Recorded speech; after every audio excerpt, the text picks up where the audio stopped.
Okay, so our title for today, if we can get that slide up, it is My Word and God's Direction for 2023. So last week we talked about Lord, I Need You, and how most of the time people don't start the new year like super desperate. They start like super pumped and all these things. But the reality is that the posture of our hearts should always be, God, I just really need you. And so let me ask you, so far, it's been 2 weeks into 2023. Today's the 15th. So we're almost halfway through January. It's been 2 weeks, a little over 2 weeks. How has this year been for you? Have you experienced moments or times already where you are saying to yourself, God, I just really need you. It's really hard. Now, for me, there's been a lot of Lord, I need you going on in my life. I feel like this time of year is kind of hard for a lot of people. There's been several deaths in our circle, people that we've known, more than one person. We've actually had 3 that have passed away in our circle, some also connected to this church. It's just a crazy time of year, and that's been really hard. We've also had, not as hard as that, but we came home from Arizona to find that our kitchen sink got like drain pipe cracked or something, and we have a huge leak in our kitchen. So we have lots of fun things going on in our life, things that, it's like when it rains, it pours. Life is just kind of like that. When it's hard, everything's hard. But also, like, we're grateful for things, but yeah, there's some annoying things in life too. For me, this year has been kind of a weird start. We were gone for good things, for family things, but I'm like super thrown off right now. Like, I feel like it's not the beginning of the year. Like, I kind of want to press restart and start the year again. It's kind of what it feels like. Because I'm usually, in case you guys don't know, I'm sure you all know, I'm a big planner, okay? Like, I love, you know what happened to my kitchen? I have my, like, planning calendar. Everyone knows where it is, okay? It is being covered by plastic. So I'm like, see, I don't even have my calendar. Like, my life is all messed up right now. But I'm a big planner. When I was in high school, I knew I was like that girl with a color-coded agenda, okay? Like, you know that girl? Highlights, pink means this. Like, pink means important, okay? Red means important, all those different things. I was super organized, and I had my life planned, okay? After high school, I was going to go to college in California, and I was going to do this and that, and I was going to be, like, really great, be really smart, all these things. And here's the thing. I got to the end of college, and I realized I had never planned for anything in my life beyond college.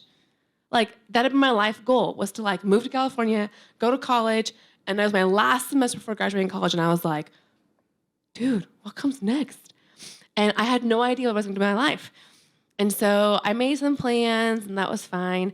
But I got to a point in my life, the older I got, I realized life does not go as planned. It doesn't. Life often does not go as planned. Life is a moving target. It's always changing. And so I got to a place in my late 20s where I was like, you know what? Toss it all out the window. Like, there's no point in making a plan because my plan right now is to wake up, try to take a shower, feed my baby, who the 6-year-old child was a baby then. That was like my plans for my day. It was like, keep him alive, keep myself alive. That's good enough, But I got to a place where I was like, okay, now I had no plans, like too much no plans, but I felt kind of like a slob, And I was like, okay, I gotta find a healthy balance.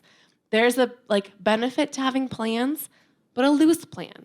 Like, you gotta have some flexibility in your plan. It's not gonna go as planned.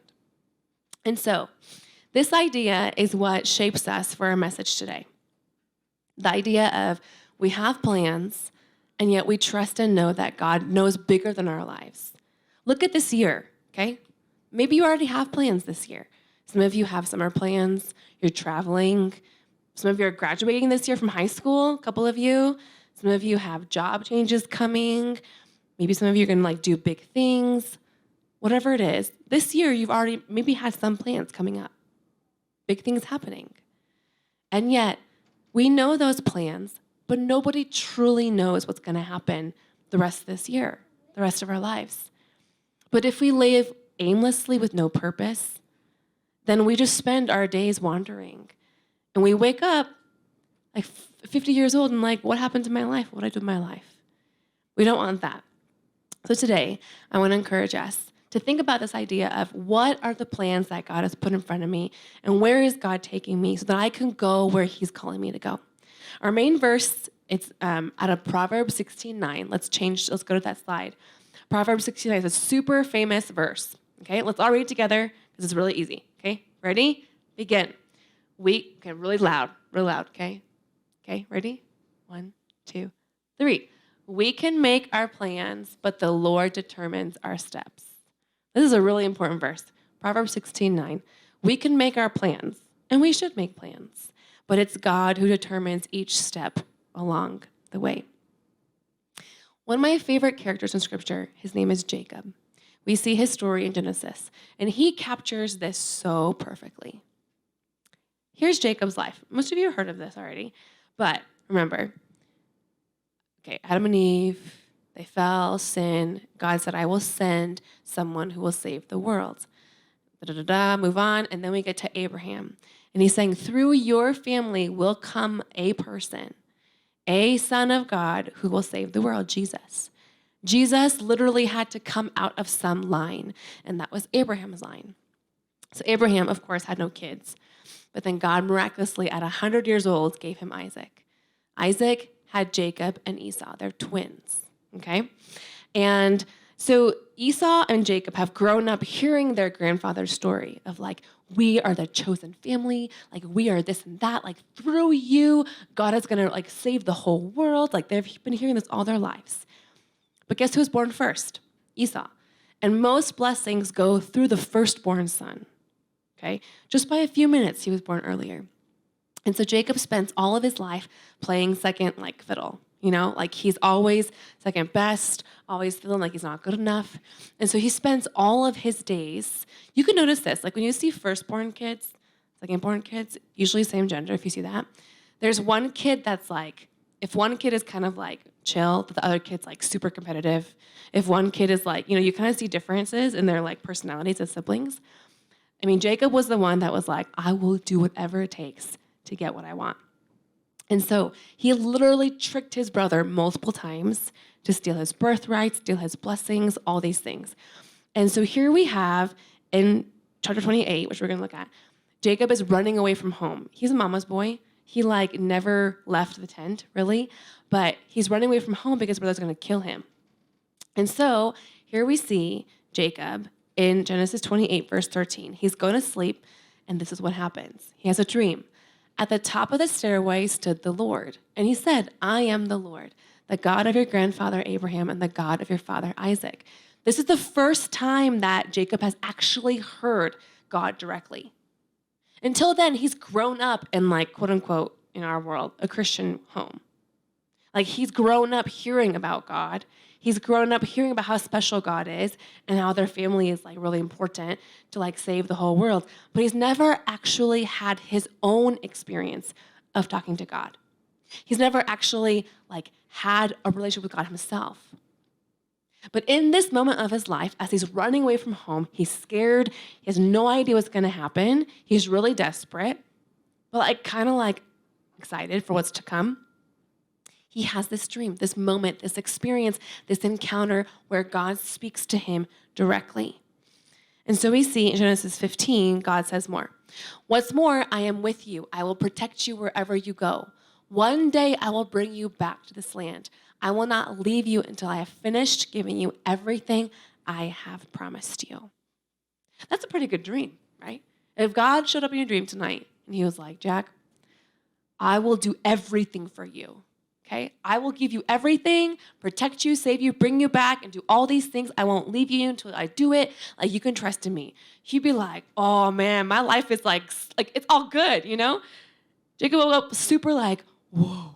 He was like kind of in awe, kind of scared a little bit, but like really excited. And so he makes this like memorial, and he names it Bethel, which means house of God. And he makes this vow in verse 20 and 21. Next verse. Then Jacob made this vow. Interesting, note this. If God will indeed be with me and protect me on this journey, and if he will provide me with food and clothing, because he had nothing, And if I return safely to my father's home, then the Lord will certainly be my God. What's really interesting is Jacob he makes this conditional vow. If you do this, God, if you really do what you say. So there's kind of like a little bit of doubt maybe. Like, this is a great promise. But, I mean, I don't know, man. You haven't done it yet, so I can't trust you. Totally. He's like, if you do everything you say, God, then you will be my God. Most of us are like, oh, Jacob, you're like a selfish punk, Like, that's not how you talk to God. But that's how he was like, okay, God, you laid it out, all the cards. If you do all of them, then yeah, I'll follow you, okay? Now, most of us probably like that would be easy to do. Like, yep, if you do it, then I'll follow you. Some of us are like, oh, dude, that's so mature. Like, that's so disrespectful. Here's the thing. Regardless of the posture that Jacob has, God still promises, I still will take care of you because I have chosen you to be the one that carries on this blessing. See, God knew the big picture. Jacob, in that moment, he had no idea what was to come. We know because we can read what happened next. But in your life right now, do you know what's to come in the next 5 years? Maybe you have a loose plan, but not really. None of us really knows. Jacob had no idea in that moment. He would go to his uncle's house, okay? His uncle would trick him. He's supposed to marry Rachel, ends up marrying Leah, the older, not as cute sister. That sucks, okay? Ends up working 14 years to earn both wives. Then their wives, have you guys ever met sisters? Like, there are some of you in this room who are sisters, okay? Sisters, I grew up with a brother, so we only fought about two things. If he ate my leftovers, or who's going to change the channel on the TV, because we're 90s kids, okay? That's the only two things we fought about. I have friends who are sisters. They fight about every stupid little thing. I'm like, what is wrong with you guys?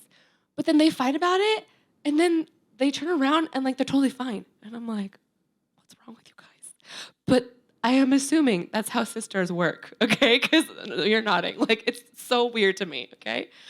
But these two sisters are also huge rivals. And they end up having this who's going to sleep with Jacob war and who's going to have more sons war. It's chaos, okay? You're married, right, Nick? One wife is enough, right? Imagine having two. My husband would die. It would not be okay. It was very difficult for Jacob. He had no idea he would have 12 sons he would come home with. He had no idea. Lots of good things and lots of hard things would happen in his life. And yet God does do everything God said he would do. So let me ask you, what about you? I think a lot of us are like Jacob. We've grown up in families of faith for the most part, most of us. You've been around God or heard about God or around church most of your life. And so you have some kind of understanding of God. But let's be honest, sometimes we doubt him. Sometimes we doubt that he's real. We doubt that he's there. But can you ever really truly deny him? No. You know what I mean? We're all in a pickle a little bit. We doubt him sometimes, but can we deny he's not there? Can we deny his influence in our life? No. That's how Jacob lived. Most of us are just trying to get the best out of life, just like Jacob. Most of us, we're pretty good at getting what we need, what we want, like Jacob. But ultimately, what Jacob needed was he needed to experience God himself. Not through his dad, not through his grandfather, but he himself had to experience God. And that's exactly what you and I need today. That Bethel experience. That experience of, this God just really did speak to me. God did move in my life. As we experience God, then we begin to align our life more to his. So, do you guys remember about a year ago, maybe more than a year ago, at the end of 2021, I had us do this little thing during service where you had a rock. Do you remember? Some of you were here. And you wrote your word on the rock for the year of remembering what God has done this last year. Okay? Do you still have your rock? Everyone's like, that rock is long gone. Okay. The point being, that was a reflection kind of exercise, right? reflect on the year. What did God do? And write on the rock. Today, we're going to do something a little bit different. It's going to be a proactive thinking about the year ahead of us. So we have not experienced more than 15 days of this year, right? And we have no idea what's to come. And so we're asking God, what do you have for me this year? What is this year going to be about? What is this year going to be for my life with you? What is it going to be? We don't know. It's kind of an act of faith. You're sort of like a trust fall. You have no idea what this year will be. But guess what? God knows exactly what's going to happen in this year for you. The good things, the hard things, he already knows exactly what your life is going to be. And so today, I want us to press in and ask God, what is it, God, that you have for me this year? What is it that I'm going to experience in you this year? Because whatever it is that God gives you right now, I promise you, you will look back on your life and you will see that that was true. Now, that's the question I want us to ask as I have the praise team come up.